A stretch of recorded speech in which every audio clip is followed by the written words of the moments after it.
अस्सलाम वालेकुम के नावल्स पर आप सबको वेलकम। एक खूबसूरत नावल के साथ हाजिर हैं जिसका नाम है हल्का फ़िक्र से मैदान अमल में। नावल के राइटर हैं अनीसा सईद। चलें नावल की जानिब बढ़ते हैं।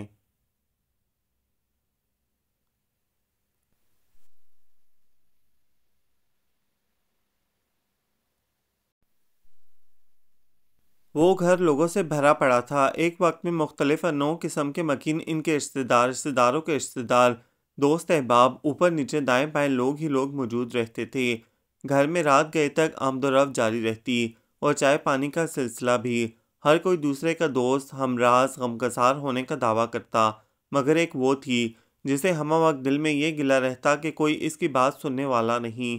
ये बात तो वो खुद को तसल्ली देने की खातिर कहा करती थी, वरना जहन के किसी गोशे में इसे एक शख्स सा था कि असल में कोई इसकी बात सुनना ही नहीं चाहता था। घर में मौजूद हर शख्स, ख्वाह बड़ा हो या छोटा, इसकी कंपनी में बोरियत महसूस करता था और इसकी गुफ्तगू किसी के लिए भी दिलचस्पी का बायस नहीं हुआ करती थी। दिलचस्पी तो एक तरफ, अक्सर का रवैया इसके साथ ऐसा होता जैसे कह रहे हों, अच्छा मोमना, तुम कब अपनी बात ख़त्म करोगी, या तुम्हें कोई और काम नहीं है क्या। बारहा इसने इस रवैये के पीछे असल वजह जानने की कोशिश की, मगर नाकाम रही। हाँ, ये इसे अच्छी तरह मालूम था कि अगर वो घर में मौजूद ख़वातीन से कपड़ों, फैशन, अफवाहों और लगाई बुझाई के बारे में गुफ्तगू करती होती या कर सकती होती, तो वो ज़रूर इसे अपनी गुड बुक्स में एंट्री दे देती। और अगर घर में मौजूद बुज़ुर्ग हजरात के सामने अपने वसी इल्म के ख़जाने झाड़ने के बजाय बदलती कदरों, रिवायात और ज़माने के बारे में गुफ्तगू करती, तो वो इससे खुश हो सकते थे। और अगर नौजवान हजरात के सामने बुरी भली पर हाथ उठा उठा कर तकरीरें करने से बाज आ सकती और इसके बजाय इनके पसंदीदा मौज़ूआत पर गुफ्तगू कर लिया करती, तो किसी एक की तो नज़र ख़ास इस पर पड़ ही जाती। वो थोक के हिसाब से जो मौजूद थे, मगर ये इसकी किस्मत के वो अपनी आदत के हाथों मजबूर थी। जितना वो सब इसकी गुफ्तगू अंदाज़े गुफ्तगू से चिढ़ते, इतनी ही इसकी आदत पुख्ता होती गई। आहिस्ता आहिस्ता वो इन सब से दूर खुद अपने आप के अंदर एक किस्म के जहनी तख्लिये का शिकार होती गई। इसकी ज़िंदगी कॉलेज, किताबों और ख़ुद अपने आप से गुफ्तगू करने तक महदूद होकर रह गई, मगर वो इस रूटीन की आदी ना हो सकी। बारहा इसका दिल चाहता कि कोई एक बार तो इसकी बातें ध्यान और दिलचस्पी से सुने, फुर्सत के साथ, बेजार हुए बगैर। मगर इसके बरक्स जब वो ज़ारा, शाजिया वगैरह के सामने गुफ्तगू का टेम्पू बनाने की कोशिश करती, इन्हें साइंस के मैदान में होने वाले नए इंकशाफात सुनाने की, मेडिसन की नई नई दरियाफ्तें, अदब और आर्ट के शाहकारों की तफसील सुनाने का आगाज़ ही करती, वो मुंह फेर कर अपनी गुफ्तगू में मसरूफ़ हो जाती और वो सन्नाटे में आई बैठी इनकी बातें सुनती रह जाती। ज़ारा ने अखबार में घर बैठे मुलाजमत हासिल कीजिए का इश्तहार पढ़कर अपने कवायद भिजवाए थे। कोको ने क्या आप हुनर सीखने के मतमनी हैं किस्म के इश्तहार पढ़कर नाम पता बमाए कॉयफ अरसाल कर दिए थे। दोनों को ही बेहुदा किस्म के खतूत की रेल पेल हो गई थी और वह साथ जोड़े एक दूसरे को अपना दुख सुनाती फिरती थी। ऐसे में खुद इसकी समझ में नहीं आता था कि इनसे क्या कहे, सिवाय इसके कि क्या तुम्हारे पास अक्ल नहीं थी। मगर ये बात सुनकर वो दोनों आग बगुला हो जाती थीं और इसकी समझ में नहीं आता था कि वो क्यों आग बगुला हुई। शाजिया अपनी बड़ी भाभी नाहिद के रवैये की शाकी थी और भाभी नाहिद शाजिया की सुस्ती और लापरवाहियों का रोना रोती थीं, और ताई अम्मा बहू से ज़्यादा हस्ब रिवायत बेटी की हिमायत किया करती थीं। अब ये बात मोमना की अक्ल में कभी नहीं आई थी कि वो नाहिद भाभी के सामने इनके मतलब की बात करके और शाजिया और ताई अम्मा के सामने इनकी हाँ में हाँ मिलाकर दूसरों की तरह दोनों तरफ दोस्त रख सकती है। जो इसकी समझ में ये बात आ सकती होती तो वो क्यों नाहिद भाभी को, आपने भी तो फलां वक्त ज्यादती की थी, और शाजिया को, तुम्हारी भी तो जुबान बड़ी तेज़ है, कहकर दोनों की नज़र में बुरी बनती। छोटे चचा के पोषण में तो वो और भी नापसंदीदा ख्याल की जाती थी। चची का ख्याल था कि वो अक्सर और पेशतर जो किताबें मूबी और इमरान को पढ़ने के लिए दिया करती थी, इन्हीं की लत में मुब्तला होकर वो दोनों पढ़ाई से जी उठा बैठे थे, जबकि ये एक हकीकत थी कि वो इन्हें कोर्स से मुतल्लिका किताबें थमाती तो वो उनके अंदर कामरान मिर्ज़ा और इंस्पेक्टर जमशेद सीरीज़ या इमरान और कर्नल हमीदी किस्म की कहानियाँ पढ़ा करते थे। जब भी तो स्कूल टेस्टों में धड़ाधड़ फेल हुआ करते थे और छोटी चची की तरफ हसीब भाई भी तो हर दूसरी घड़ी किसी एक नई लड़की पर आशिक हुए बगैर रह नहीं सकते थे। यूं ही कभी वह गुजारी को जो कभी वो इससे ऐसी जुमाइनी बात करने की कोशिश करते तो वो साफ गोई से बेधड़क कह देती। यही बात तो परसों आपने मरियम आपा से भी की थी और पिछले हफ्ते इसी किस्म की बात आपने ज़ारा से भी की थी।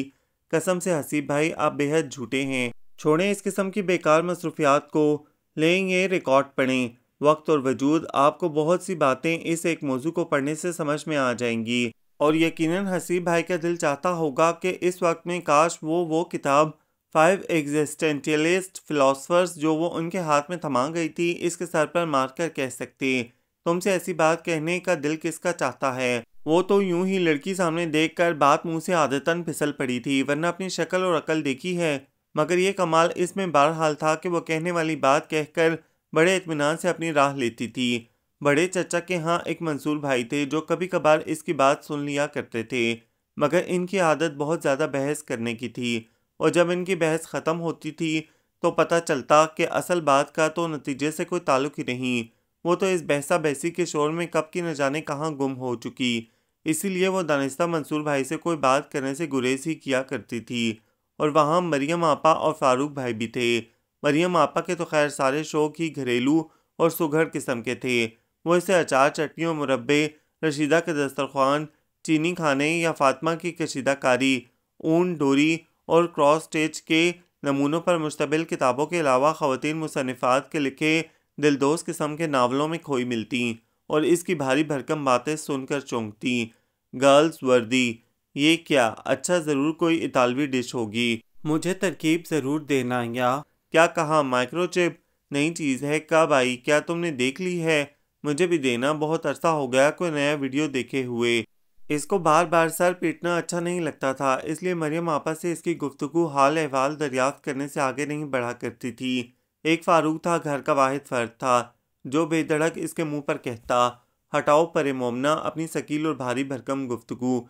मेरे तो सर में सख्त दर्द होने लगता है तुम्हारी गुफ्तगू सुनकर, बल्कि तुम्हारा चेहरा देखकर मेरे जबड़े दुखने लगते हैं, यूं जैसे तुम्हारे बजाय वो गुफ्तगू में करने वाला हूँ। खुदारा मेरे सामने तो तुम खामोश ही रहा करो। और फारूक की ये साफ गोई इसका छन से दिल तोड़ जाती। बाज़ औक़ात तो कुछ देर के लिए इसकी आंखों में आंसू भी आ जाते, मगर फिर भी इसकी समझ में ये कभी नहीं आता था कि वो इतनी नापसंदीदा क्यों है। इसीलिए अब इसका वक्त अपने ही छोटे से कमरे में गुजरता था। इस अपने वाले हिस्से में भी ज़िंदगी कुछ इतनी मुख्तलिफ ना थी। बड़ी और छोटी भाभी की मसरूफियात, मसाइल, परेशानियाँ और खुशियाँ एक सी थीं। रिवायती जेठानी और देवरानी का तस्वर इन दोनों के दरमियान अनका था। एक दूसरे के साथ बड़ी ख़ास किस्म की अंडरस्टैंडिंग थी।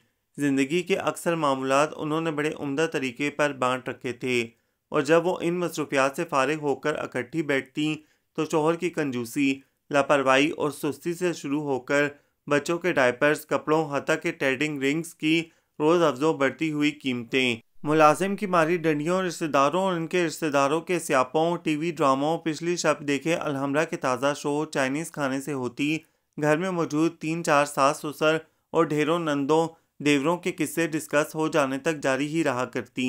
इनके मौज़ूआत एक से होते, कभी इनमें कोई नई बात नहीं हुआ करती थी, मगर फिर भी वो उकताती नहीं थीं। इस सारी गुफ्तगू में मोमना की क्या मजाल थी जो एंट्री देती। वो बात शुरू करने के लिए मुंह खोलती तो वो हंसकर, बल्कि बाज़ औक़ात तंज़िया लहजे में कहती, हटाओ मोमना, तुम्हें क्या मालूम ज़िंदगी किस तरह गुजारी जाती है। तुम्हारा ये किताबी इल्म जैसे जैसे बताता है बिताती चली जाओ, हमसे तो तुम ही अच्छी हो। या फिर ये कि पहले ही थकन क्या कम है जो तुम्हारी बातें सुने। एक आपी थीं जो हफ्ते में एक बार मेके का चक्कर ज़रूर लगाती। हाय इतना थक जाती हूँ, ज़रा कमर टिका लूँ, कहती अपने बच्चे अंदर अंदर बांध कर सुकून से पड़ी सोती। या फिर भाभीियों की मखसूस गुफ्तगू में अपना हिस्सा डालती और कभी कभार दरमियान में इस पर एक नज़र डाल कर कहती, अल्लाह भाभी, क्या आप भी मोमो को नहीं बदल सकी? अभी भी ये दूसरों की जान और दिमाग खाने में मसरूफ़ रहती है और इसे आग लग जाती। ऐसे में अम्मी फ़िक्रमंद चेहरा लिए गुफ्तगू में शामिल हो जाती। पता नहीं इस लड़की का क्या बनेगा, ना इसे किसी फैशन में दिलचस्पी है, ना घर के काम में, ना मिलने मिलाने में। बात करो तो तकरीर शुरू। मेरी समझ में नहीं आता ये कहाँ बसेगी या इसे कौन बसाएगा। ये तो रोए ज़मीन की नामुमकिन तरीन बात समझी जाए। मानी घर की नाकारा मशीनरी पर अपना इंजीनियरिंग का इल्म इस्तेमाल करते हुए हाँक लगाता। किसी शख्स का दिमाग अगर फालतू हुआ या सिरे से हुआ ही नहीं तो ही मोमो को अपने घर बसाने की हमाकत कर सकेगा, और ये दोनों बातें ही नामुमकिन हैं। किसका दिमाग फालतू होगा और कौन होगा जो बगैर दिमाग के बारात लिए आ पहुँचे। असल में ये सब कम फहम बेसमझ क्राउड का हिस्सा हैं जो ज़िंदगी को बेकार बातों और बेकार मशगलों में ज़ाया किए जा रहे हैं, और इन्हें एहसास तक नहीं कि फ़र्द का मजाक उड़ाना किस कदर जहालत है। इन हालात से घबराकर वो तन्हाई में बैठकर अपने आप को तसल्ली देती, मगर दिल में वो जानती थी कि ये तसल्ली महज हवाई थी, वरना कब इसका दिल नहीं चाहा था कि वो भी इस अक्सरियत का हिस्सा बन जाए और इनसे वो गुफ्तगू कर सके जो वो करते थे। मगर वो दिल के चाहने को अमली शक्ल कभी भी नहीं दे पाई थी, क्योंकि जब भी इसने इनमें शामिल होना चाहा, पहले ही जुमले का मजाक उड़वा कर एक तरफ हो जाने में ही आफियत जानी। वो भी एक ऐसा ही दिन था जब वो किसी काम से छोटे चचा के पोषण में गई थी और काम से फारिग होकर महज इत्तेफाक था कि इसके कान में फारूक के कमरे से साफ सुनाई देती आवाज़ पड़ गई। कमरे में फारूक था और बड़ी खाला का सलमान, जो हाल ही में CMH एबटाबाद से हाउस जॉब करके लौटा था। वो दोनों खानदान भर की लड़कियों को डिस्कस कर रहे थे। ज़ारा खूबसूरत है मगर तिनक मिजाज भी। कोको भी अच्छी है मगर ज़रा अहमक है, बात को समझने में देर लगाती है। शाजी बेहद मॉडर्न है, इसकी जदीदियत हजम नहीं हो पाती। उज़्मा परफेक्ट है मगर इसे मालूम है कि वो परफेक्ट है, इसलिए नखरे दिखाती है। और ये बात होते होते अचानक इस पर पहुंच गई। और मोमो, सलमान ने कहा। इसके साथ ही दोनों बेख्तियार हंसे। मेरा ख्याल है तुम इसके बारे में संजीदगी से सोचो। यकीनन सलमान ने फारूक को तंग करने की गर्ज से कहा था। क्या इससे बेहतर नहीं कि तुम मुझे किसी कुएं में छलांग लगाने का मशवरा दे दो। एक फारूक ही तो था जो इसके बारे में दिल की बात घुमा फिरा कर कहने के बजाय साफ कह देता था। वो लड़की इंसान कम और किताब ज्यादा है, और किताब भी ऐसी जो किसी एक मौजू पर नहीं लिखी गई, बल्कि दुनिया के हर मौजू पर एक तवील बाब इसमें दर्ज है। इस पर तरह यह कि इस किताब के आखिर में फ़न तकरीर पर तफसीली रोशनी डाली गई है। तुमने तो यार सलमान सारा मूड खारिज कर दिया इसका नाम लेकर। वो कह रहा था। हाँ, मेरा ख्याल है कि मोमो के बारे में संजीदगी तो खैर, क्या गैर संजीदगी से भी सोचा नहीं जा सकता। इसके बारे में सोचने से बेहतर है कि इंसान इंसाइक्लोपीडिया पढ़ने लग जाए या सुबह का ताज़ा अखबार जिसमें मुख्तलिफ नौ खबरें और तबसरे शाया होते हैं। सलमान, जो इसके सामने बाकियों की निस्बत ज़रा महज़ब नज़र आने की कोशिश किया करता था, छप्पड़ फाड़ कर बोला। कल मुझसे बातें करते हुए न्यू वर्ल्ड ऑर्डर की बहस ले बैठी। मैंने दिल में कहा, देख बीबी, ये मेरे जुड़े हुए हाथ देख और मुझ पर रहम कर। तुमने दिल में क्यों कहा, जुबान से कह देना था। फारूक को खुद भी कह देने का खब था। मेरे कहने से पहले शायद इसे खुद ही मेरी शक्ल देखकर अंदाज़ा हो गया था। बात मुकम्मल किए बगैर उठकर चली गई। मेरी समझ में ये नहीं आता कि इस किस्म की लड़कियां किसको अच्छी लग सकती हैं। वो जो खुद दानिशवर होते हैं वो भी ज़रा कम अकल लड़कियों का इंतखाब करते हैं ताकि गुजारा कर सकें, फिर ये न जाने कहाँ खपती हैं। इससे ज़्यादा सुनने की इसमें हिम्मत नहीं थी। कम अकल, कम फहम या वो गो, वो आग लगे दिल को लिए टीवी लाउंज में आई, जो सब पोर्शंस वगैरह के इज्तिमा का ठिकाना था। यहाँ ही सब इकट्ठे होते थे और टीवी देखा करते थे। इसका जहन भी तप रहा था और इस वक्त इसे इन लोगों की सतही सोच पर अफसोस करने के अलावा कुछ सूझ नहीं रहा था। इसी वक्त कमरे में मौजूद मुश्तरिका फ़ोन की घंटी बजी। अस्सलाम वालेकुम जी, अली घर पर हैं क्या? इसके फ़ोन उठाने पर दूसरी तरफ से कहा गया। जी नहीं, इसने तपे जहन के साथ बगैर समझे कहा। अच्छा प्लीज़ ये एक नंबर नोट कर लीजिए जी, 851917। अली से कहिएगा कि मैंने यानी असवर ने फ़ोन किया था, और इसे ये भी बता दीजिएगा ये मेरा नया नंबर है। ये भी कहिएगा कि मैं इंटरव्यू दे आया हूँ और अब 2 माह तक फुर्सत ही फुर्सत है। अम्मी और बड़े भाई फैमिली समेत बहरीन चले गए हैं। अकेला हूँ घर में। फ़ौरन मुझसे कांटेक्ट करे, फ़ोन पर या घर आए। हेलो, आप मेरी बात सुन रही हैं ना? मेरा नंबर और मैसेज नोट कर लिया आपने? हेलो। दूसरी तरफ से तफसीली पैगाम सुनाकर कहा गया और एक बार फिर नंबर दोहराया गया। जी। इसने अब भी बगैर कुछ समझे बस दूसरी तरफ से बताए हुए हिंद से हाथ में पकड़े बाल पॉइंट से डायरी पर घसीटने के बाद कहा, शुक्रिया, प्लीज़ ये पैगाम ज़रूर दे दीजिएगा। अस्सलाम वालेकुम। इसके साथ ही घर से फ़ोन बंद कर दिया गया। भाड़ में जाए फारूक और सलमान भी। मुझे इन जैसे इल्म के नाकदरों और बेसमझों की बातों पर गौर करने की ज़रूरत ही क्या है। रिसीवर हाथ में पकड़े पकड़े बावाज़ बुलंद इसने फैसला सुनाया और फिर हाथ में पकड़ा रिसीवर देखा। किसका फ़ोन था भला? किसको ये नंबर बताना है? फिर इसे याद आया, अली। नंबर के ऊपर दर्ज नाम पढ़ने पर वो चौंकी, मगर इस नाम का तो कोई बंदा यहाँ नहीं रहता। रिश्तेदारों और उनके रिश्तेदारों में भी गालबन कोई नहीं जो आजकल यहाँ मुकीम है। इसे याद आया, खैर पता कर लेने में क्या हर्ज है, क्या मालूम कोई ठहरा हुआ ही हो। फिर इसने देख लेने का फैसला किया। ऊपर नीचे दाएं बाएं अली नाम का कोई मकीन या मुसाफिर घर में मौजूद नहीं था। ओफो, ये मेरी गैर हाजिर दिमागी। या तो इस बंदे का गलत नंबर मिल गया था या फिर इसको कोई गलतफहमी हो गई होगी कि इस नाम का कोई आदमी इस घर में ठहरा हुआ है। इसने दिल में अफसोस और अपनी गैर हाजिर दिमागी का मातम करते हुए सोचा। इस शाम घर में गैर मामूली सन्नाटा था। लड़के अपने अपने कामों में बाहर गए हुए थे और शादी वगैरह शॉपिंग की गर्ज से बाजार। अम्मी, ताई अम्मा और छोटी चची बड़ी फूफो की अयादत के लिए जा रही थीं और अब्बा चचा वगैरह अभी लौटे ही नहीं थे। शुक्र है कुछ देर के लिए इस बेहंगम शोर से निजात मिली। इसने अमराव जान अदा पढ़ते हुए सोचा और फिर किताब में गुम हो गई। किताब इसको अगले रोज कॉलेज की लाइब्रेरी में वापस करना थी, इसीलिए जब तक ख़त्म नहीं हो गई इसने सर नहीं उठाया, और जब ख़त्म हो गई तो बेख्तियार इसका दिल चाहा कि वो किसी के साथ अदब की शहरा आफाक तसनीफ को डिस्कस करे। मगर काश कोई एक ही होता। टीवी लाउंज में आकर टीवी ऑन करते हुए इसने सोचा, जब सब वापस आ जाएंगे इस वक्त भी कोई मेरी बात सुनने वाला नहीं होगा। टीवी स्क्रीन पर खाली नजरें जमाए इसे दुख का एहसास हुआ और फिर इसकी नज़र करीब धरे टेलीफोन पर पड़ी और एक वो बेचारा भी अकेला है। इसे अचानक सुबह वाला टेलीफोन याद आया और फिर बेख्तियार इसके दाएं हाथ ने रिसीवर उठा लिया। नोटबुक पर सुबह जल्दी में घसीटे वो 6 हिस्से तरतीबवार डायल करते हुए वो सोचती रही कि इसे बात क्या करनी है। Hello hello. दूसरी तरफ से रिसीवर उठा लिया गया था और महसूस हो रहा था कि इस तरफ से आती आवाज़ सुबह वाली ही थी। असल में मुझे ये बताना था कि यहाँ कोई अली नहीं रहता। गड़बड़ाकर बगैर तमीज़ बांधे अल्फाज इसके मुंह से निकले। मुझे गलतफहमी हो गई थी। मेरा दिमाग इस वक्त हाजिर नहीं था। हैं जी। दूसरी तरफ जो भी था जाहिर था कि बुरी तरह चौंका था। आपको खामखा इंतज़ार की कोफ्त उठाना पड़ेगी। वो जो कोई भी अली है, मुझे अफसोस है कि इस तक आपका पैगाम नहीं पहुंचा। आपसे नंबर गलत मिल गया था शायद। आप दोबारा ट्राई कर लें। इसको खुद मालूम नहीं था कि वह बगैर सोचे समझे क्या बोले जा रही है। ओह! जवाब में जैसे इसका मुखातिब कुछ समझ गया था। मगर सुबह आपने क्यों कह दिया कि आप मैसेज दे देंगी? बड़ा ज़हीन है, बात जल्द समझ गया। इसने फौरी रद्द-ए-अमल के तौर पर सोचा। असल में मुझे खुद मालूम नहीं था। मैंने सोचा घर में शायद कोई अली मौजूद हो। आप अपने घर में रहने वालों के नामों तक से नावाकिफ़ हैं। हैरत है। वो मजाक उड़ाने के से अंदाज में बोला। आपको क्या मालूम कि यहाँ कितने ज़्यादा लोग रहते हैं।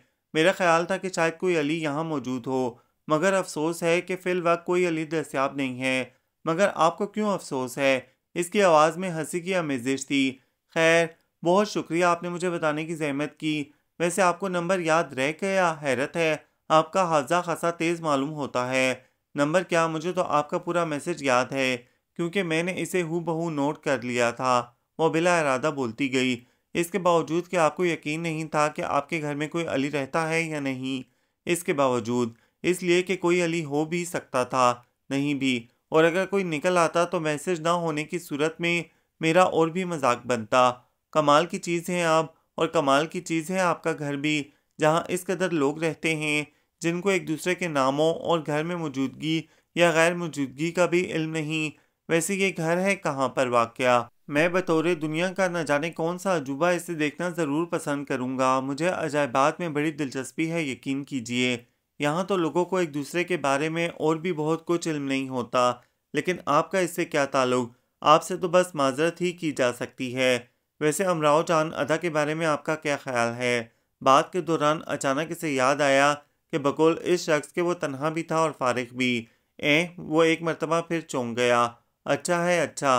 फिर वो संभल कर बोला, यही आपका बात करने का अंदाज अच्छा है। हाँ, तो क्या पूछा आपने अमराव जान अदा? जी बिल्कुल, मैंने देख रखी है। वो भी जो पाकिस्तान में बनी थी और ये भी जो सरहद पार से आई है।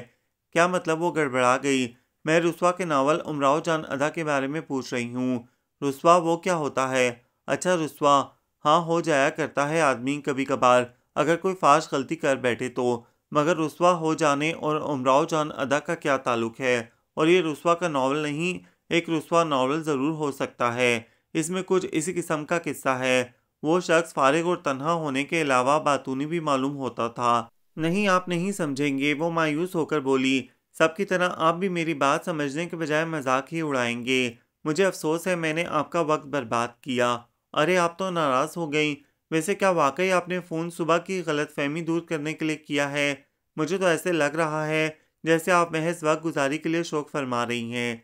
दूसरी जानिब से आवाज़ आई, खैर आप गलत बात तो न करें। मैंने यकीनन फ़ोन सुबह की गलतफहमी दूर करने के लिए ही किया था, मगर फिर सोचा क्या हर्ज है, जो बातें मेरे जहन में अभी नावल पढ़ने के बाद आई हैं आपसे ही कर ली जाएं। शायद मुझे कोई बात सुनने वाला मिल जाए, मगर खैर शुक्रिया, आपने मुझे इतनी देर बर्दाश्त किया। खुदा हाफिज। अरे ठहरिए मोहतरमा, मत बंद कीजिए फ़ोन। आप यकीनन मुझसे बात कर सकती हैं। मैं हमतन गोश हूँ। मायूस हुए बगैर बताइए कौन रुस्वा हुआ और कैसे रुस्वा हुआ। वो जैसे इसकी मायूसी पर तरस खाते हुए बोला। मगर वो तो महज ये एक जुमला सुनकर ही आप यकीनन मुझसे बात कर सकती हैं। मैं हमतन गोश हूँ। जी जान से खुश हो गई थी। जब ही तो बिला तकल्लुफ़ शुरू हो गई। इसकी गुफ्तगू नावल निगारी के फ़न, उर्दू नावल की इब्तिदा से शुरू होकर रुस्वा के तर्ज तहरीर और उमराव जान अदा की खूबियों खामियों से होती हुई इस नतीजे पर पहुंची कि ये जो नावल पर किसी ने तबसरा करते हुए इसे अदब का सबसे बेहतरीन नावल करार दिया है, गलत कहा है। इसलिए कि बेहतरीन का लफ्ज़ बजाय खुद सबसे बेहतर के लिए इस्तेमाल हुआ करता है। अच्छा, आधे घंटे की इस तफसीली तनकीद के दौरान वो जो महज अपनी मौजूदगी का एहसास दिलाने के लिए हूँ हाँ करता रहा था, आखिर में एक लंबा सांस लेकर बोला, मेरी हकीर किस्म की मालूमात में जलीलुल कदर इजाफा हुआ। आज तो मैं बेहद मशकूर हूँ आपका। वैसे आप हैं कौन और करती क्या हैं? किसी से ये पूछना कि तुम कौन हो, इसको लाजवाब कर देने के मुतरादिफ हुआ करता है। वो संजीदगी से बोली, ये खलील जिब्रान ने कहा है, गालिबन आपको मालूम नहीं। वैसे इससे क्या फ़र्क पड़ता है कि मैं खुद को क्या समझती हूँ और करती क्या हूँ, क्योंकि दूसरे लोगों का ख्याल है कि मैं एक बेकार लड़की हूँ। जब भी तो कोई मेरी बात नहीं सुनता, हर कोई ये कहकर टाल देता है कि फुर्सत नहीं है। वो ये बात करते हुए हस्बे मामूल रूहानसी हो गई। ये तो आज इस पून से पहले तक की बात थी ना। अब समझें आपको एक सामिया मिल गया। जब भी बात करने को दिल चाहे इसी नंबर पर रिंग कर लिया कीजिए। सामिया मौजूद होगा, मैं इंतज़ार करूँगा। खुदा हाफिज़। और फिर ये गुफ्तगू गोया ज़िंदगी के लिए टर्निंग पॉइंट साबित हुई। अब वो इस बात की परवाह करना ही भूल गई कि घर में मौजूद लोग इसकी गुफ्तगू और तर्ज़ गुफ्तगू से क्यों इस कदर नाला रहते हैं, या ये कि हर कोई इसका मजाक क्यों उड़ाता है। ये भी कि नौजवानान इर्द गिर्द इसको दरख्वाए इतना भी नहीं समझते। इसको एक साबिर खामोश और साबित कदम किस्म का सामिया मिल गया था। जो ही इसके जहन में किसी हवाले से कोई ऐसी बात कलबलाती जो वो घर में किसी से नहीं कर सकती थी, वो फ़ोन का रिसीवर उठाकर 6 हंसे घुमाती और then you hear the tune the time would be so and so की तरह वो दूसरी तरफ ऑन मौजूद होता। एक बात सुनने वाले शख्स के होने का एहसास इतना नया और खुशकुन था कि अक्सर इसे इसका नंबर घुमाते वक्त इस बात का ख्याल भी नहीं रहता था कि दिन का कौन सा पहर है और वह वक्त मुनासिब भी है या नहीं। घर में इसकी किसी भी सरगर्मी पर कभी कोई भी नज़र नहीं रखता था। इसीलिए किसी ने यह बात भी नोट नहीं की कि वो दिन में कम से कम एक बार फ़ोन से इतनी देर के लिए क्यों चिपकी रहती है। और अगर कभी कोई इसे फ़ोन पर अरस्तू, सुकरात और बुकरात करता सुन भी लेता तो सिवाय फ़ोन के दूसरी तरफ मौजूद बंदे पर तरस खाने के अलावा और क्या कर सकता था। चंद दिनों ही में फ़ोन के दूसरी तरफ मौजूद शख्स के साथ हर मौजू पर गुफ्तगू करना इसका पसंदीदा मशगला बन चुका था। और वह जो कोई भी था, भला का साबर और साबित कदम था। रिंग होने पर फ़ोन उठाता और इसकी आवाज़ सुनकर इंतहाई खुशदिली के साथ सलाम झाड़ता और फिर हो जाओ शुरू, मैं सुन रहा हूँ का नारा लगाता। वो अपनी बातों में इतने ध्यान के साथ मशगूल होती कि इसे कभी ये ख्याल भी नहीं आया कि कभी इससे यही पूछ लेती कि वो था कौन, कहाँ रहता था, क्या करता था, इतना फालतू क्यों था कि फ़ोन पर लोगों की भारी भरकम गुफ्तगू इतनी खुशदिली से सुन लेता था। और बजा तौर पर यह भी हैरानगी की बात थी कि खुद इसने भी कभी ये नहीं पूछा था कि मोहतरमा आप हैं कौन और क्यों मेरे कान और दिमाग इतनी बुर्क रफ्तारी के साथ खाने का तहिया किए बैठी हैं। मगर अपनी रवानी में इसे भी इसका ख्याल नहीं आता था कि पहले पहल तो वो दिमाग में बैठी बातें बगैर किसी एहसास से किए जाती। वो हूँ हाँ में जवाब दे देता। मगर जब ये सिलसिला तवील हुआ तो एक रोज़ वो अचानक बोला, देखो आज से एक मुआहिदा कर लेते हैं। कैसा मुआहिदा? वो जो बड़े खुशू व खुजू के साथ टैगोर और नजरुल इस्लाम की नज़मों का तजिया कर रही थी, बात काटे जाने पर झुंझला कर बोली, तुम अपनी बातें किया करो, बज़ेद शौक करो, मुझे सुनने में कोई तामुल नहीं।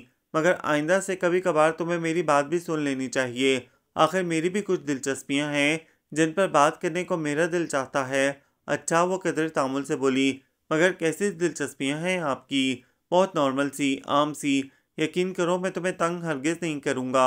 और वाकई वो इसे तंग करने की गर्ज से यकीनन ऐसा नहीं करता होगा, मगर कई बार इसका दिल सर पीट लेने को चाहता था। जब वो अपनी दानिशवराना गुफ्तगू में मशगूल होती तो वो अचानक बहुत ही आम सी बात कर देता। वो गेंस के ताज़ा रिकॉर्ड की बात कर रही होती और दूसरी तरफ से वो पूछता, क्या तुम्हें मालूम है 1 किलो दूध की खीर बनानी हो तो चीनी कितनी डालते हैं? इसका दिमाग घूम जाता। मुझे क्या मालूम कितनी चीनी डालते हैं, वो भुना कर कहती। कमाल है, वो हैरान होकर कहता, इतने इल्म के मालिक हो, इतनी सी बात भी मालूम नहीं। ये तो ज़रूर मालूम होना चाहिए था तुम्हें। नहीं, मुझे इससे कोई दिलचस्पी नहीं। मगर क्यों भाई, दुनिया जहाँ के मौज़ूआत में दिलचस्पी है और इसी से नहीं।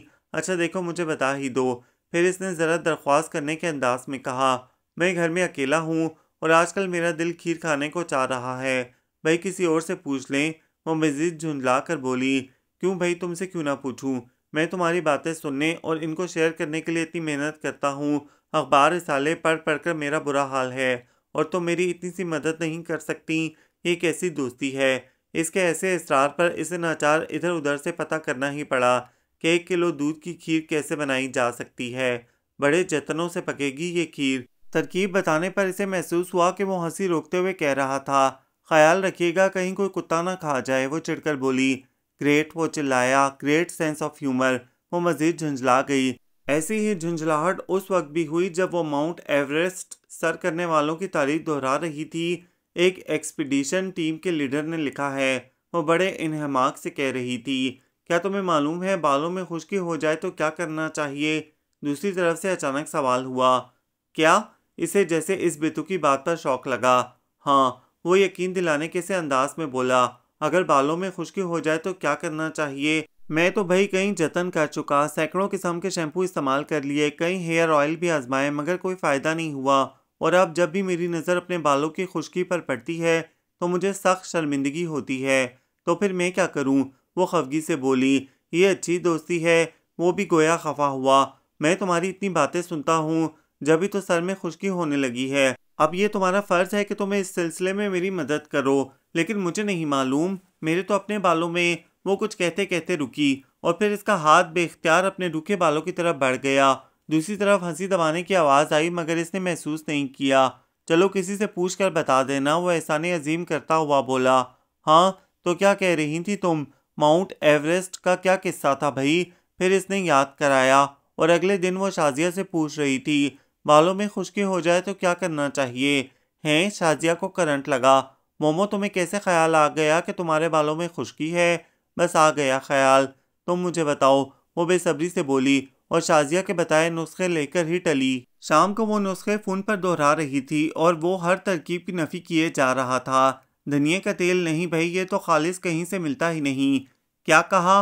वेला बाल्सम, एक प्रोटीन, इस कदर महंगा? रहम करो भाई, मेरी तो अभी कहीं नौकरी भी नहीं लगी, मैं कैसे अफोर्ड कर सकता हूँ? हाँ ये अच्छा है, दही में शक्कर मिलाकर सर धो डालो। फिर इसने इत्तफाक किया और इसने ये नोट नहीं किया कि इसने धो डालो कहा था। धो डालू नहीं, मगर लाशऊरी तौर पर वो खुद ही अगले रोज़ घर भर में दही और शक्कर ढूंढती फिर रही थी। तुम्हारे बाल कदरे बेहतर नज़र आ रहे हैं मोमो, शाम को नाहिद भाभी ने इससे कहा था, वरना तो किस कदर उलझे उलझे और उड़े उड़े लगते हैं। फिर इसने इस नुस्खे को मामूल बना लिया और कुछ दिन के बाद वो इससे बिरयानी पकाने की तरकीब पूछ रहा था। क्यों, आपके घर में कोई कुक नहीं है क्या? वो खफगी से बोली, होता तो तुम्हें क्यों तंग करता? अक्सर तो अंडे पनीर आलू से काम चला लेता हूँ या फिर इधर उधर घरों में लंच डिनर के वक्त झांकता फिरता हूँ, मगर कभी खुद भी बेहतर पकाने और खाने की ख्वाहिश उठती है। मगर मुझे मालूम नहीं बिरयानी कैसे पकाते हैं।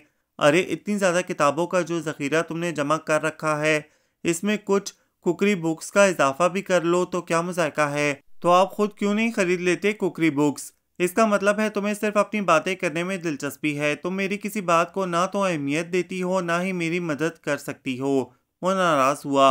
अब ये तो वो हरगिज़ नहीं चाहती थी कि ये कभी कभार अंदर का गुबार निकाल कर तस्कीन हासिल करने का जो मौका मिलता था इससे हाथ धो बैठे। सो इसने बहस ना करने में ही आफियत जानी और इसी का नतीजा था कि कुछ दिन बाद जब नाहीन भाभी बिरयानी पका रही थी तो वो किचन में इनके साथ खड़ी मसाले साफ कर रही थी, प्याज काट रही थी, गोश्त भून रही थी और एक एक स्टेप जहन नशीन भी कर रही थी। ये मैं क्या देख रहा हूँ? मोमो और किचन। शाहिद भाई ने इसे देखकर दूर से नारा लगाया था और सेकंडों में इधर उधर मौजूद सीधा सीधा लोग वहां जमा हो गए थे। मुझे लगता है मोमो के साथ माहियत कल किस्म का कुछ हो गया है।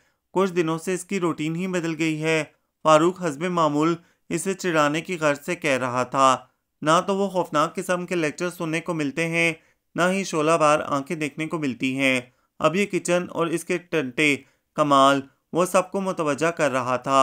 छोड़ो भाई, अब अगर वो इधर राग़िब हो ही रही है तो क्या ज़रूरी है कि इसका दिल बुरा किया जाए। ऐसे में मंसूर भाई इसकी मदद को आए, मगर फारूक मान जाने वालों में से नहीं था। रात के खाने पर भी वो बाआवाज़ बुलंद ऐलान करता फिर रहा था कि बिरयानी बनाने में मोहतरमा मोमना एहसान का खून भी शामिल है, लिहाजा इन्हें शहीदों में शुमार करके पहले आइए पहले चखिए और दाद देने की कोशिश कीजिए। इस ऐलान पर अब्बा ताया दोनों चचा मेहमान मेहमानों के मेहमान सभी चौंके थे और वो तकरीबन रूहानसी हो गई थी। इसीलिए इसी रात वो 12 बजे इसकी जान खा रही थी। कोई ज़रूरत नहीं अब मुझसे खानों की तरकीबें पूछने की। क्यों भाई, क्या हो गया? वो हंसकर बोला। आप हंस रहे हैं और मेरा दिल जल रहा है। वो मज़ीद रूहानसी हुई। आखिर हुआ क्या? सबको पता है कि मुझे खाना वाना बनाना नहीं आता। अब जो मैं यूं तरकीबें पूछूंगी और किचन में यूं कूदती फिरूंगी तो सब चौंकेंगे और मजाक ही उड़ाएंगे ना। पहले ही कम मजाक बनाते हैं सब मेरा। ओफो भाई, ये तो अच्छी बात नहीं। वो अफसोस ज़्यादा लहजे में बोला। मगर क्या वाकई तुम्हें खाना वाना बनाना नहीं आता? फिर इसने कंफर्म करना चाहा। हाँ, नहीं आता। मुझे इस काम से कोई दिलचस्पी नहीं है। मगर क्यों? एक तरफ तो दुनिया जहाँ के मौज़ूआत पर इल्म के ख़जाने जमा कर रही हो, दूसरी तरफ एक मामूली सा काम नहीं आता। नहीं भाई, ये तो कुछ अच्छी बात नहीं है। इसका मतलब है कि तुम्हारा सारा इल्म सिर्फ किताबों तक महदूद है और या फिर दूसरों पर रोब झाड़ने तक। मगर मैंने कभी किसी पर अपने इल्म का रोब नहीं झाड़ना चाहा। वो बेख्तियार बोली। तो और फिर क्या समझा जाए? मुझे तो ऐसे लगता है कि तुम्हारे पास सिर्फ थ्योरी ही थ्योरी है, अमल का नामो निशान नहीं। वैसे एक बात बताओ, क्यों तुम्हें सिर्फ किताबों में ही दिलचस्पी है और इर्द गिर्द के लोग क्यों तुम्हारा मजाक उड़ाते हैं? बस मैं हूँ ही गैर अहम। इसके दिल से सदा का शिकवा निकला और जुबान पर आ गया। क्यों? और वो बगैर सोचे शुरू हो गई। कैसे? जब वो सिर्फ 11 माह की थी तो मानी की पैदाइश ने अम्मी को बीमार और मसरूफ़ कर दिया। वो इनकी जिस तवज्जो और मोहब्बत की मुस्तहिक थी, किस तरह वो इसके बहुत कम हिस्से से फैज़याब हुई। बड़े बहन भाइयों से उम्र में ज़्यादा फ़र्क, घर में लोगों की बहुतात और हर किसी का अपना मिजाज और मसरूफियत किस तरह इस पर असरअंदाज होती चली गई और वह दूसरों से अलग थलग तन्हा किताबों और रिसालों की दुनिया में गुम होती गई। पहले ना किसी ने मुदाखलत की ना ही मना किया और अब मुझे सिर्फ पढ़ना आता है और जो कभी किसी से कुछ डिस्कस करने को दिल चाहता है तो पता चलता है कि मैं तो सबसे अलहदा हूँ और अजनबी हूँ और इन सब की मसरूफियात और दिलचस्पियाँ इतनी मुख्तलिफ हैं कि इन्हें मेरी कोई भी बात अच्छी नहीं लगती। इसीलिए वो मुझे तरह तरह के नामों से नवाजते हैं और क्योंकि मैं कुछ इतनी खुश शक्ल भी नहीं हूँ तो इस हवाले से भी इनके मजाक का निशाना बनती हूँ। वो बड़ी साफ गोई से बता रही थी। ये तो खैर बहुत ही बुरी बात है। वो दोबारा से अफसोस करने लगा। मगर तुमने कभी खुद इनमें शामिल होने की कोशिश की है? हाँ, कई बार, मगर मेरी बात ही कोई नहीं सुनता। खैर, ये तो हो नहीं सकता कि वो आपस में एक दूसरे की सुने। एक तुम ही से सबको खुदा वास्ते का बैर हो। अच्छा छोड़ो। वो बात करते करते पलट गया। ये बताओ कि तुमने सीख ली बिरयानी पकानी? हाँ, इसे याद आया और फिर वो इसे स्टेप बाय स्टेप बिरयानी पकाना सिखाने लगी। कभी कभी वो मंसूर भाई की तरह इसे जज करने पर तुल जाता। एक बार गालिब इकबाल और फैज़ के फ़न पर रोशनी डाल रही थी, इसने इसकी बात काटी। मगर मेरी समझ में नहीं आता कि 3 बिल्कुल मुख्तलिफ अदवार के शायरों का आपस में तकाबली जायज़ा लेने का क्या मकसद है। मगर यह अदब की बहुत बड़ी बहस है। वो नोटिस लिए बगैर इसरार करके बोली। होती रहे, मुझे तो इस बहस की बुनियाद ही गलत मालूम होती है। कहाँ गालिब कर्ज की मैं पीने वाले और कहाँ इकबाल जिन्हें जवानों की तन आसानी रुलाती रही और कहाँ फैज़ सब तोड़ो बिस्मिल पौधों को। नहीं भाई, ये आखिरी इंतहाई मज़ामती शायर इकबाल से इतने ही मुख्तलिफ हैं जितने इकबाल गालिब से। मगर बात ये हो रही है कि अपने अपने ज़माने के लिहाज से कौन ज़्यादा बड़ा शायर है। वो खफगी से बोली। कोई बड़े छोटे वाली बात ही नहीं। जब दौर ही मुख्तलिफ हैं तो फिर उनका मुकाबला अपने हम असरों से होना चाहिए, ना कि नस्ल पहले के शायर से। अच्छा, आपने आज का अखबार पढ़ा? इसने जज होकर बात बदली। हाँ पढ़ा। इसमें एक ख़ास खबर अफ्रीकन नेशनल कांग्रेस और सफ़ेद फार्म अक़लियती हुकूमत के दरमियान मुआहदे के बारे में है। अच्छा, मगर ये कहाँ की बात हो रही है? वो चौंक कर बोला। साउथ अफ्रीका की, अफ्रीकन नेशनल कांग्रेस की।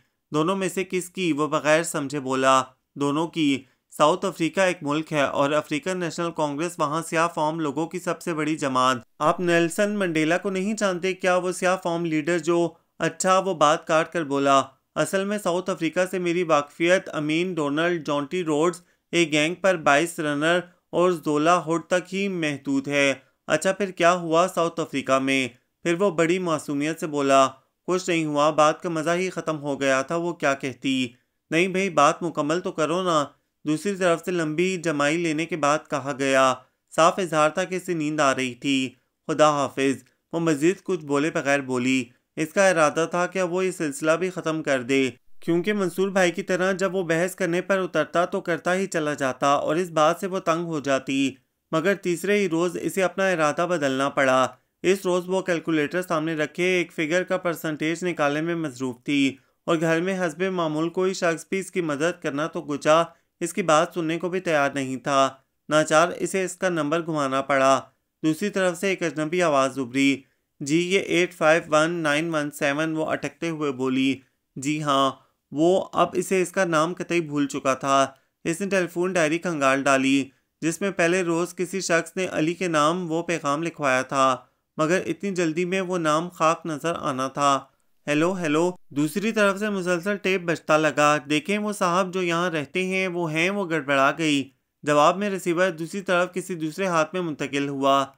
जी हाँ हैं। ये मानूस आवाज़ थी। उफ खुदाया, इसने शुक्र का सांस लेते हुए कहा। क्या बात है, 2 दिन से छुट्टी क्यों दे रखी है। वो जैसे इसका फ़ोन आने पर बेहद खुश था। मेरे कान तो तरसने लगे थे अदब, आर्ट, साइंस पर सेर हासिल गुफ्तगू सुनने को। मगर आपका नाम क्या था भला। इसे अचानक ख्याल आया। क्या था नहीं मोहतरमा, मेरा एक नाम है और क्या ज़रूरत है नाम बताने की। यूं बेनाम रहने ही में मज़ा है। हाँ तो ये सुनाओ कि आजकल क्या मौजू है तुम्हारे पास। वो बात बदल कर बोला। ये एक फिगर ने तंग किया हुआ है। लम्हा भर के लिए इसे अपनी खुदगर्जी का ख्याल आया, मगर फिर वो बोले गई। इस फिगर को इसने जितनी बार मुख्तलिफ तरीक़ों से कैलकुलेट किया था वो उसके सामने रखकर अपनी नाकामी का एतराफ़ किया। यह भी कोई मुश्किल काम है। वो हंसकर बोला। तुम 5 मिनट के बाद मुझे फ़ोन कर लेना, या अगर चाहो तो अपना नंबर मुझे दे सकती हो। नहीं, मैं खुद कर लूँगी। वो घबरा कर बोली, मगर दिल में वो बेहद खुश थी। किसी एक शख्स ने तो इसका मसला सुनकर कहा था कि यह भी कोई मुश्किल काम है।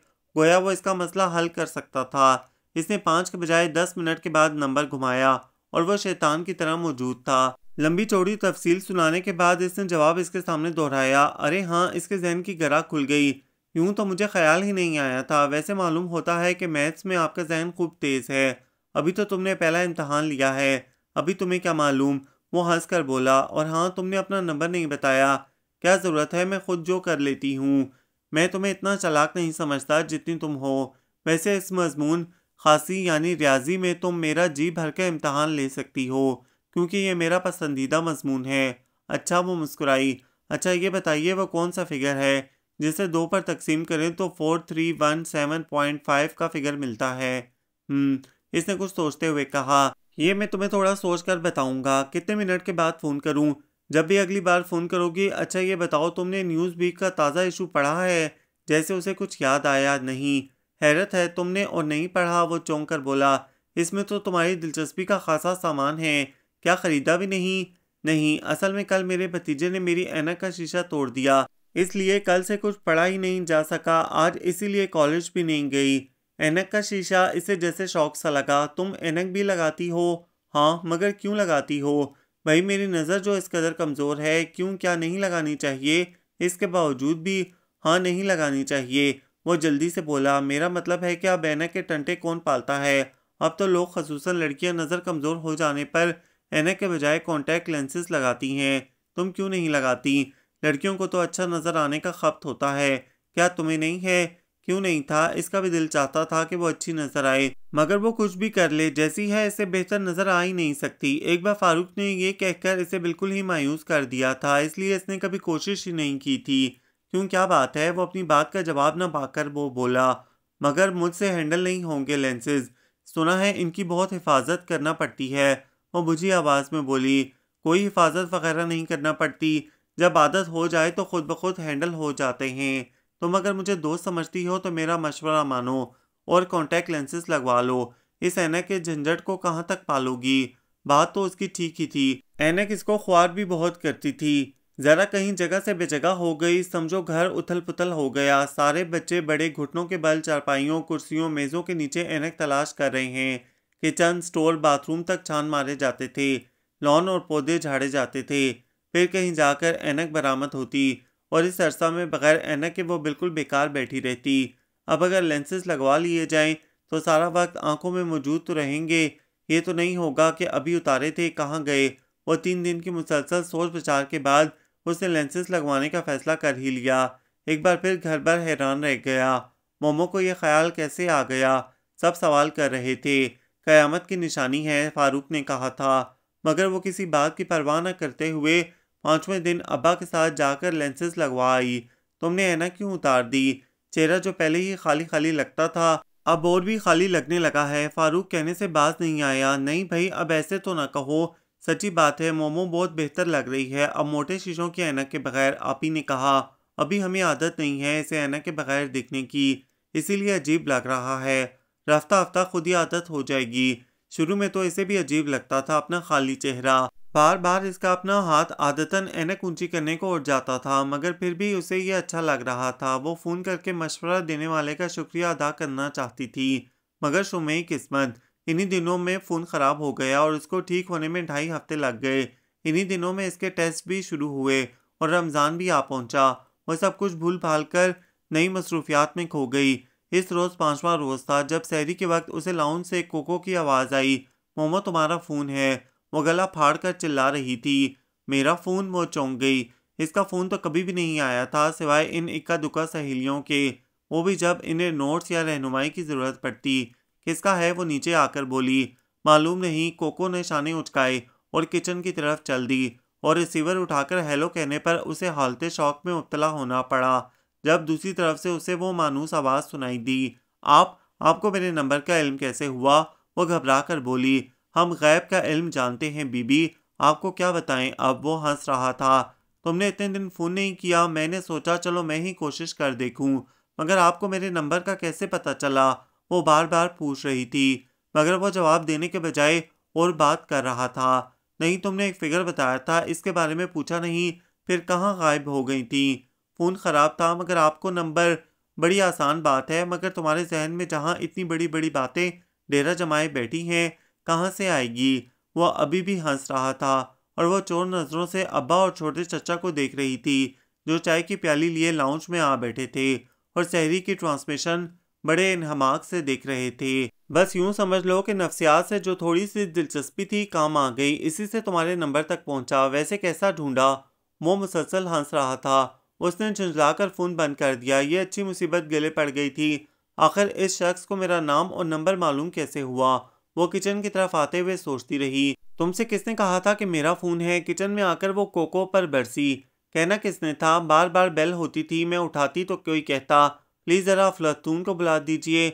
मैं रॉन्ग नंबर समझकर बंद कर देती। फिर एक बार मैंने डांटा तो बोला देखिए शी, अफलातून इसी घर में रहती है, प्लीज़ बुला दीजिए। मैंने सोचा हमारे घर में तो तुम ही हो सकती हो, इसलिए तुम्हें बुला दिया। क्या तुम्हारा नहीं था? कोको ने सरगोशी में पूछा। हाँ, ऐसे ही तंग कर रहा होगा। फिर वो सीधी होकर बोली, मगर इसे हरदम यही फिक्र लग गई, आखिर उसे उसका नंबर किसने बताया और इसने कितनी होशियारी से इस तक पैगाम पहुंचा दिया। मैंने सोचा हमारे घर में तो तुम ही हो सकती हो। फिर उसे कोको की बात याद आ जाती। नॉनसेंस, मैं कहाँ और अफलातून कहाँ। इसे अफलातून के साथ अपनी कम माया शख्सियत को मुमासिल करार दिए जाने पर भी अफसोस हुआ, मगर इस वाक़ये के बाद उसे इस सारे मामले को सोचकर अपने ऊपर बुरी तरह गुस्सा आने लगा। क्या था जो कोई बात नहीं सुनता था? क्या था जो मैं तन्हाई महसूस करती थी? इसका मतलब ये तो हरगिज़ नहीं होना चाहिए था कि टेलीफोन पर घंटों लोगों की जान खाई जाए और अब जब जान खाती ही रही हो तो भुगतो। वो खुद को डांटती, मगर यह भी मुकाम शुक्र था कि इसके बाद कई दिन तक उसने उसे फ़ोन नहीं किया और जब किया तो इत्तेफाक से उसी ने उठाया। कहाँ गायब हो अफलातून? तुम तो बड़ी सख्त ज्यादती पर उतर आई हो, वो कह रहा था। मगर आपको मेरा नंबर किसने दिया? वह हस्बे मामूल रूहानसी हो गई। ये है जुस्तजू की इंतहा, वो गुनगुनाया। खैर, एक बात बड़ी मज़े की है और वो ये कि मुझे भी मालूम नहीं था कि मैं तुम्हारा नंबर डिटेक्ट कर सकता हूँ। अब इसको क्या कहिए कि आपके दिमाग की एक ढीली चूल ने मेरा काम कर दिया। मेरे दिमाग की कोई चूल ढीली नहीं है, वो नाराज़गी से बोली। अच्छा, वो हंसा। मगर ये तो बताओ कि तुमने फ़ोन क्यों नहीं किया? इतने दिनों में तो ढेर सारी बातें जमा हो गई होंगी। अब देखो ना, दुनिया लहजा लहजा बदल रही है। ढेरों खौफनाक वाक़यात ऊपर तले ज़हूर पजीर हो रहे हैं और तुम खामोश हो। बोस्निया में लॉर्ड ऊन मंसूबे पर इत्तेफाक हो रहा है। फ़लस्तीन का मसला खटाई में पड़ा दिखाई दे रहा है। येल्सन की हुकूमत खतरे में है। इंडिया में हिंदू इंतहा पसंदों को नाकामी का सामना हुआ। क्लिंटन की जोकिंग के बारे में नई हिकायत सामने आई हैं। वेस्ट इंडीज़ पाकिस्तान को धड़-धड़ हराए जा रहा है, मगर तुम्हारी मंतक के सोते खुश्क हो रहे हैं। यकीन करो, मैं तो तरस गया हूँ तुम्हारे लेक्चर सुनने को। नहीं, मुझे नहीं करना है किसी सिलसिले में भी कोई बात। आप प्लीज़ मुझे फ़ोन मत किया करें। एक तो ना जाने नंबर कहाँ से मिल गया आपको। जवाब में भरपूर कहका सुनाई दिया, क्यों डर रही हो? मैं तो बहुत बेज़रर इंसान हूँ। नहीं, मैं डरती नहीं हूँ, लेकिन अगर घर में किसी को पता चल गया कि मैं इतने दिनों से अपना इल्म आप तक मुंतकिल कर रही हूँ, तो वो क्या कहेंगे? क्या कहेंगे? वो फिर हंसा। यकीनन मुझे फ़लसफ़ी की वो बकरी समझेंगे जिसे फ़लसफ़ी तमाम उम्र अपने इल्म से नवाजता रहा, और जब वो बकरी मर गई तो तज़कियाती रिपोर्ट ने बताया कि इसके सर में से दिमाग ख़त्म हो चुका था। देखें, वो मेरा मजाक उड़ाएंगे। पहले ही उनका ख्याल है कि मेरा दिमाग ख़राब है। इसने बेख्तियार एतराफ़ किया। बड़ा अहमकाना ख्याल है। वो भी बेख्तियार बोला, अगर तुम्हारा दिमाग ख़राब है तो नॉर्मल कौन है? वो जो तुम्हें ऐसा समझते हैं। खैर छोड़ो इस बात को। ये बताओ कि तुमने फ़ोन करना क्यों छोड़ दिया है? मैं तो जब भी घर पर होता हूँ फ़ोन पर यूं नज़रें जमाए बैठा रहता हूँ जैसे इसके अंदर तुम मौजूद हो और किसी भी वक्त घर से बाहर निकल सकती हो। मगर आपको मेरा नंबर। वो कहते कहते रुक गई। अच्छा, ऐसा है कि मैं खुद रिंग कर लिया करूँगी, आप प्लीज़ ना किया करें। अच्छा, उसने कुछ सोचने के बाद कहा, मगर एक शर्त पर, वो ये कि दिन में कम से कम एक बार तुम रिंग ज़रूर करोगी। इसे हामी भरना पड़ी, और वैसे भी इन दिनों में ये कोई मुश्किल काम नहीं था। जो रोज़े रखते थे वो सुबह दिन चढ़े तक सोए रहते थे, और जो नहीं रखते थे वो नाश्ते के बाद अपने अपने कामों पर निकल जाते थे। खुद इसके टेस्ट ख़त्म होने के बाद छुट्टियां थीं। वो सुबह उठकर नंबर घुमाती तो दूसरी तरफ इस सोए हुए को जागना पड़ता। ये टाइम गलत है, अभी तो मेरा अखबार भी नहीं आया, वो कहता। बस यही टाइम है। मगर अब ये होने लगा था कि वो फ़लसफ़े, अदब, आर्ट, साइंस, करंट अफेयर्स पर गुफ्तगू करता और वो महज सुनती रहती। अच्छा, ये जो तुम्हारे रूसो साहब हैं, उन्होंने किस कदर दुनिया का बेड़ा गर्क किया, लेकिन जब वो ऐसी बातें करता तो इसे इसको टोकना पड़ता। और वो जो हैं मौसूफ फ्राइड सेगमेंट, वो अभी तक लोगों का बेड़ा गर्क किए चले जा रहे हैं। जिससे मिलो वो हर दूसरी बात में इनका और शेक्सपियर का हवाला दे देता है। असल में लोग जानते हैं कि किसको इतनी फुर्सत पड़ी है इन लोगों का काम टटोलने की। जो किसी को पता चलेगा कि वाकई इन लोगों ने ये कहा था या नहीं, जब भी तो इनकी मिसालें दे देकर बात समझाई जाती है, जबकि हवाला ख्वाह खुद ही का घड़ा हुआ हो। मगर हर कोई ऐसे नहीं करता, वो टूकती। और इधर अब कुछ दिनों से मैं नचे और हैगल को पढ़ रहा हूँ, कन्फ्यूशियस और महात्मा बुद्ध के फरमुदात देख रहा हूँ। मगर मेरी समझ में नहीं आता कि लोगों को ये सब कहाँ से नॉर्मल नज़र आते हैं। बस होता ये है कि बड़े लोगों के दिमाग गड़बड़ हो जाएं, तब ही इन्हें नॉर्मल ही समझा जाता है। वो मुल्कों की, कौमों की रहनुमाई करते हैं, ऐलाने जंग करते हैं, दुनिया का बेड़ा गर्क करते हैं, और एक तुम हो बेचारी, बेज़रर दानिश्वर, तुम्हें अब नॉर्मल समझा जाता है। वो इसकी इस संगीन गलत स्टेटमेंट को गलत करार देने के लिए मुंह खोलती, मगर वो इसकी बात काट जाता। अच्छा, ये बताओ कि आजकल लड़कियों में कौन सा हेयर स्टाइल मकबूल है? वो गड़बड़ा जाती। बड़े लोगों की बातों में लड़कियों का हेयर स्टाइल कहाँ से आ गया? हाँ, वो यकीन दिलाता। मेरी एक कज़न कल ही बाल कटवा कर आई है। बिल्कुल पर नुची कबूतरी दिखाई दे रही है, मगर इसका कहना है ये स्टाइल इन है, जबकि मेरा दिल चाह रहा है कि इसको पिंजरे में बंद कर दूं। वैसे बुनियादी तौर पर मेरा ख्याल है कि अगर किसी लड़की के बाल लंबे ना हों तो इसका ज़रूर इन्हें तरशवा लेना चाहिए, मगर ढंग से। तुम्हारे बाल कैसे हैं, लंबे या छोटे? मेरे बाल? उसकी नज़र अपने बेरंग खुश्क बालों पर पड़ी, जो तादाद में तो ज़्यादा ही थे, मगर बमुश्किल इसके शानों से ज़रा नीचे तक पहुँचे थे, और इन्हें समेट कर चुटिया की शक्ल में गूंदने के लिए इसे हज़ार दिक्कत का सामना करना पड़ता था। नहीं, लंबे तो नहीं हैं, वो मिनमिनाई। अच्छा, तो रुसवाए हुए हैं? नहीं, तो बस तो रुसवा डालो। वो जल्दी से बोला। जी, वो चौंकी। नहीं, मेरा मतलब है कोई हर्ज तो नहीं? वो गड़बड़ा कर बोला, अच्छे लगेंगे। अब शायद इसे अपनी जल्दबाजी पर अफसोस होने लगा था। वो तो शायद अपनी बात कहकर भूल गया हो, मगर उसे सोच में डाल गया। हाँ, क्या हर्ज है जो कटवा ही लिए जाएं? उसने बालों में ब्रश फेरते हुए सोचा। आखिर ये शाजी, ज़ारा वगैरह भी तो कटवाती हैं। फिर एक लम्हे के लिए इसे शाजी और ज़ारा वगैरह के वो सारे हथियार याद आए जो वो बालों की सेटिंग के लिए इस्तेमाल करती थीं। हेयर ड्रायर, रॉड, कर्लर्स और न जाने क्या क्या। आखिर ये भी तो सुस्ती ही की अलामत है ना कि इंसान महज मेंटेन करने की दिक्कत से बचने के लिए सर झाड़ मुंह पहाड़ फिरता रहे। उसने एक फैसला किया और शाजी के हजूर पहुंची। बाल कटवाने ले चलूं? शाजी की आंखें फटी की फटी रह गईं। नहीं मोमो, तुम इतना बड़ा मजाक नहीं कर सकती। जवाब में इसका हतमी तासुर देखकर वो तकरीबन बेहोश होने को थी। बेवकूफ़ हो तुम तो। ज़ारा ने इसका हाथ पकड़कर उठाया। ठीक ही तो कह रही है, अब जो इसे ख्याल आ ही गया है तो क्या हर्ज है इसमें। वो इसे साथ लेकर बाहर निकली और अम्मी को बता कर कि हम ज़रा बाजार जा रहे हैं, इसे साथ लिए लिबर्टी पहुंच गई। ये कौन मौसूफ़ा हैं? घर वापसी पर इस पर पहली नज़र फारूक की पड़ी, जो लॉन में बैठा अफ्तार का इंतज़ार बेचैनी से कर रहा था। यह हमारी फर्स्ट कज़न मोहतरमा मोमना एहसान हैं, ज़ारा ने तारुफ करवाया। ओह नो, फारूक कुर्सी पर गिरा। रोज़े की हालत में मरूंगा तो शहीद कहलाऊंगा, ये याद रखना। मगर मामूली सी तब्दीलियां देखकर कोई मरा वरा नहीं करता, इसने जवाब दिया और अंदर आ गई। एक बार फिर इसने सबको हैरत में डाल दिया था। सच सच बताओ मोमो, कोई नई सहेली बनाई है तुमने जो तुम्हें ये बातें सिखा रही है? बड़ी भाभी ने यासिर को थपकते हुए कहा। नई सहेली? इसे मशवरा देने वाला याद आया। नहीं, मगर मैं खुद से नहीं सोच सकती क्या? हाँ सोच सकती हो, मगर अब इतना अचानक। वो सोचने लगी, हमने तो बतेरा तुम्हारे साथ सर खपाया था, खैर देर आए दुरुस्त आए।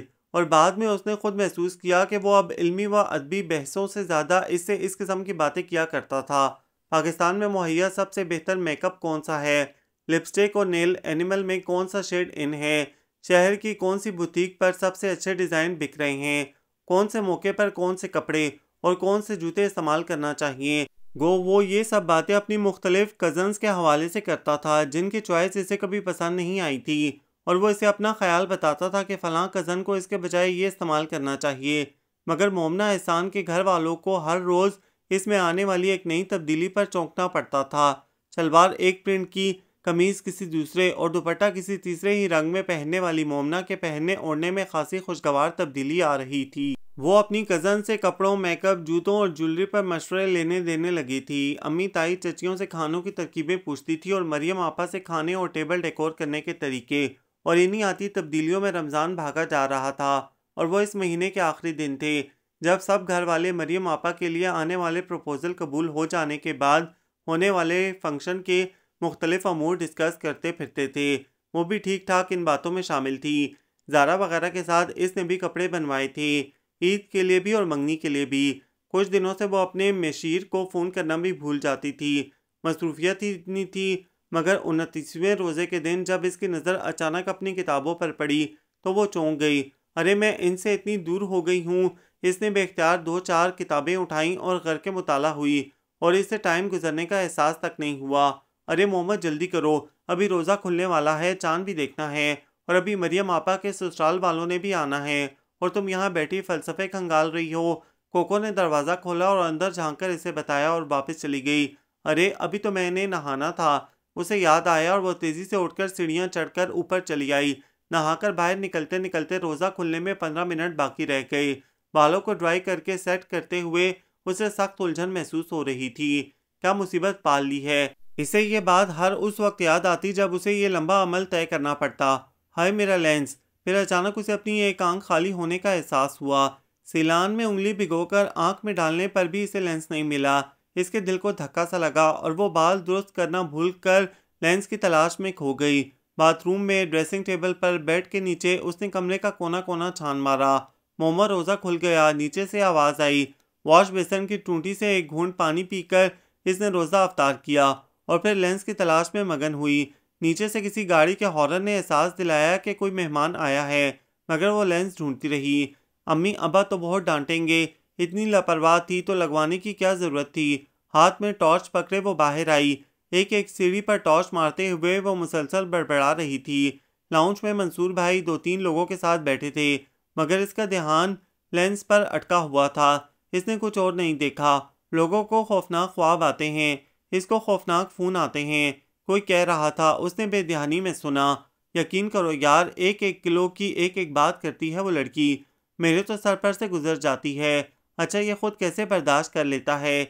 ये आवाज़ मंसूर भाई की थी। वो घुटनों के बल बैठकर चेस्ट ऑफ ड्रॉर्स के नीचे टॉर्च की रोशनी डालकर देख रही थी। साथ में उलझे हुए बाल समेट रही थी जो उड़ उड़कर लेंस लगी आंख में पड़ रहे थे और बला की चुभन हो रही थी।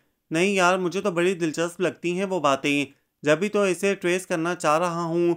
एक और आवाज़ आई जो सुनी सुनी सी लग रही थी, मगर इसका लेंस था कि मिलकर नहीं दे रहा था।